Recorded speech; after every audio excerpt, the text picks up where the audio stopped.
What happens when a sitting Supreme Court justice directly challenges a member of Congress in open court, and instead of backing down, that Congresswoman turns the entire confrontation on its head, using the Constitution itself? The Supreme Court chamber was still. Justice Amy Coney Barrett leaned forward, eyes locked on Representative Jasmine Crockett. Her voice sliced through the silence. "Congresswoman Crockett," Barrett began sharply, "you've repeatedly claimed this case is about protecting democracy, but your own statements contradict the very Constitution you swore to defend. How do you justify such blatant hypocrisy to this court and to the American people?" A collective gasp swept through the courtroom. Reporters froze, pens in midair. Cameras zoomed in. This wasn't just judicial intensity. It was something unprecedented. A Supreme Court justice confronting a sitting Congresswoman live in oral arguments. And then Crockett stood, straightened her blazer, and walked calmly to the microphone. What she pulled from her folder next would stunt the nation. But before we unravel this unprecedented constitutional clash, make sure you've subscribed to the channel and tap the notification bell. You don't want to miss how this moment reshaped the Supreme Court and American democracy. Justice Barrett, confirmed in 2020 and known for her strict textualist approach to the Constitution, had become a conservative icon. She was President Trump's third appointment, solidifying the court's 6-3 conservative majority. Representative Jasmine Crockett, a former public defender and civil rights attorney, had rapidly risen to national prominence. After winning her Texas seat in 2022, she became a fierce advocate for expanding voting rights. The bill she was defending sought to standardize federal election practices, increase ballot access, and impose new oversight in states. To conservatives, it was federal overreach. To progressives, it was democracy's last line of defense.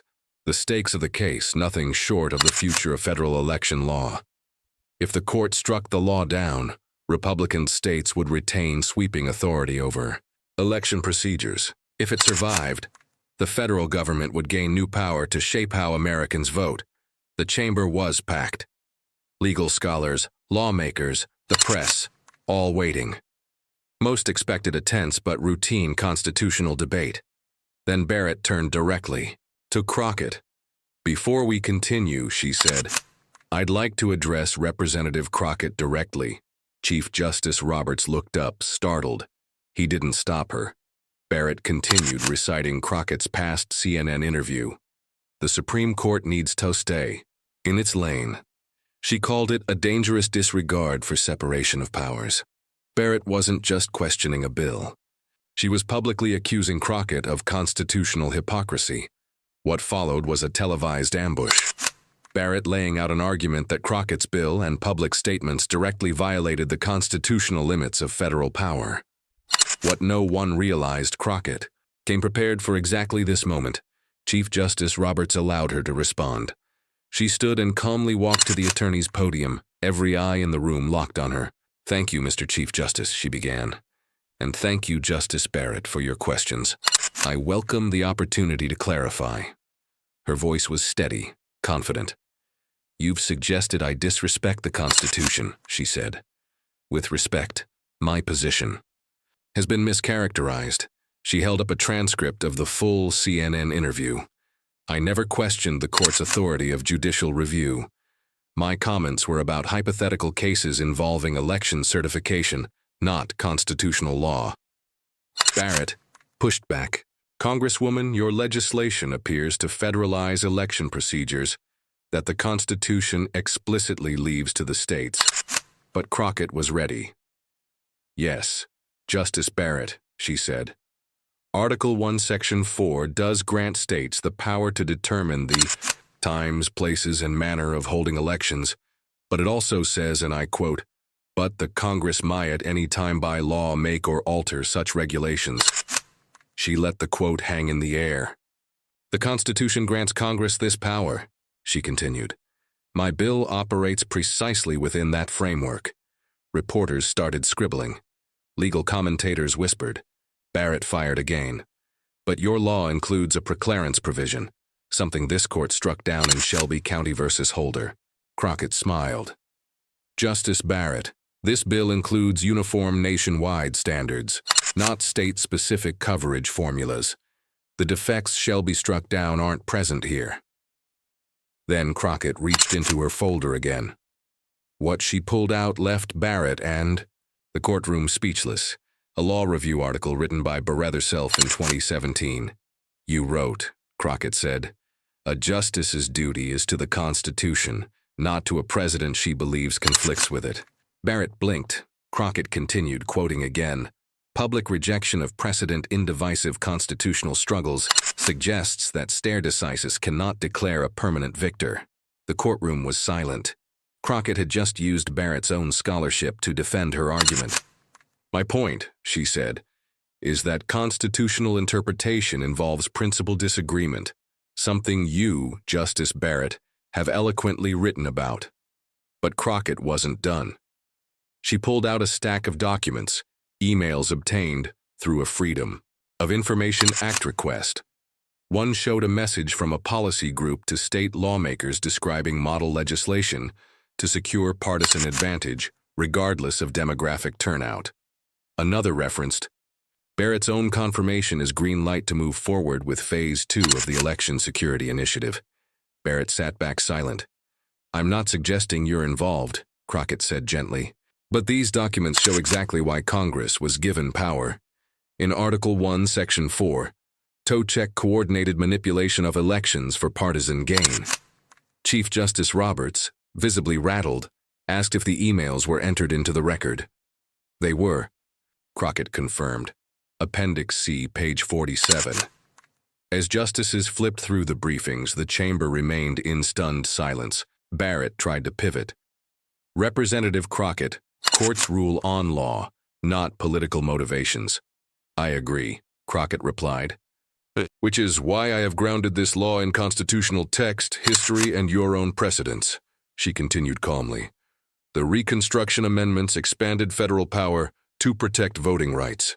This bill simply implements that constitutional mandate. With clarity and uniformity, Justice Kagan leaned forward. These documents raise serious questions. Justice Kavanaugh added, some of this appears to implicate the 14th and 15th Amendments. Crockett answered every question, cited case law, quoted the framers. Her final point struck with surgical precision, the sigh. Constitution's text, original understanding, and this court's own precedents confirm Congress's authority here. This legislation applies equally to all states and fulfills our constitutional obligation to protect the right to vote, the right that preserves all other rights. She sat down. The courtroom was still. The narrative had flipped. Barrett, once on offense, now sat silent, visibly shaken by the documents and the clarity of Crockett's constitutional defense. Outside, the media erupted. Clips of the exchange dominated news coverage.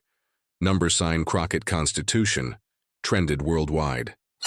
Fox News commentators called it clever but ultimately irrelevant. MSNBC called it historic. Legal scholars updated their courses syllabi overnight.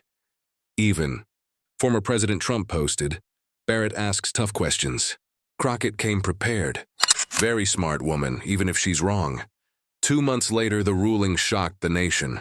In a 6-2-3 decision, the Supreme Court upheld the Voting Rights Restoration Act. Chief Justice Roberts wrote the majority opinion. Barrett joined him.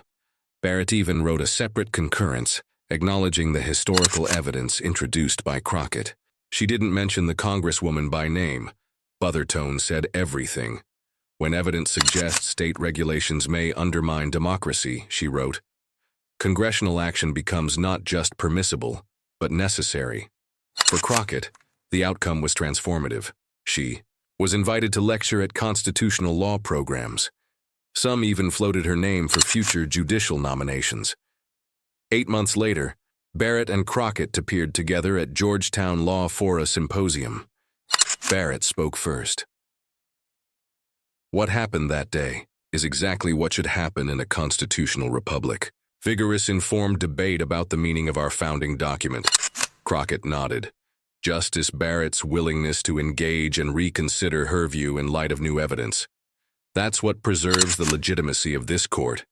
What began as a rebuke ended in mutual respect and a reaffirmation of the Constitution itself. This wasn't just courtroom drama. It was a masterclass in democracy, a reminder that the Constitution belongs not to justices, not to politicians, but to every American willing to study it, understand it, and defend it. Thanks for watching. If you found this story as powerful as we did, like this video and subscribe to our channel for more in-depth coverage of the legal and political battles shaping our democracy.